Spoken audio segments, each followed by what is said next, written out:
Welcome to Kenton's videos. Enjoy the video. In this video, I will show how to make ice cream yogurt. Pre-chill all bowls and the mixing paddle before you begin.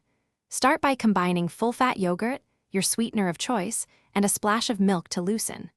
Whisk until smooth, then fold in flavorings like vanilla or fruit puree. Chill the mixture well, then freeze according to your method, whether ice cream maker or manual stirring for a softer scoop. Gather yogurt, sweetener, milk, and any add-ins like fruit or chocolate. Use a digital scale or measuring cups to keep consistency each time. If using an ice cream maker, follow manufacturer instructions and pre-freeze the canister if needed. For no machine methods, plan on stirring every 30 minutes to prevent large ice crystals.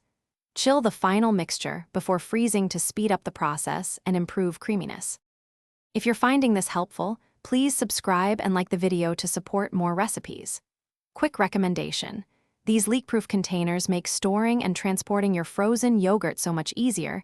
They seal tight and stack neatly in the freezer. I love how they prevent spills and keep flavors separate, perfect for individual servings. Check the description for the link and other deals. Now let's get back to the video. Start by whisking yogurt, sweetener, and a small amount of milk until the mix is smooth and pourable. Taste and adjust sweetness or tang with lemon or honey. Pour into your ice cream machine and churn until it reaches soft serve consistency, or transfer to shallow containers and freeze, stirring every 30 minutes until set. Fold in chunky add-ins near the end to keep them from sinking or freezing too hard. Thanks for watching. Consider subscribing if we helped you.